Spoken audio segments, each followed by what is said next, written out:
ధౌలిగంగా నది మరియు అలకనంద నది సంగమం అయిన ప్రదేశం విష్ణుప్రయాగ్. ఈ విష్ణుప్రయాగ్ పంచప్రయాగాలలో మొదటిది. శ్రీ మహావిష్ణువు బదరికా వనానికి వెళుతూ ఈ సంగమం దగ్గర కొంతకాలం తపస్సు చేశారు. ఈ క్షేత్రానికి వచ్చిన వారు తనను భక్తితో స్మరిస్తే వారికి అనంతకోటి పుణ్యాలు లభిస్తాయని శ్రీహరి వరం ఇచ్చిన ప్రదేశం.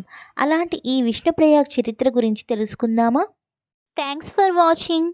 ప్లీజ్ లైక్ చేయండి, షేర్ చేయండి అండ్ సబ్స్క్రైబ్ చేసుకోండి.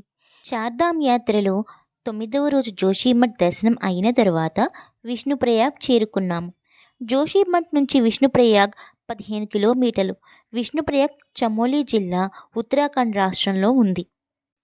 బదరీకి వెళ్ళే నేషనల్ హైవే మీద మనకు ఈ సంగమం చూడవచ్చు. వైట్ కలర్ లో ఉంది అలకనంద నది, బ్రౌన్ కలర్ లో ఉంది ధౌలిగంగా నది. ఈ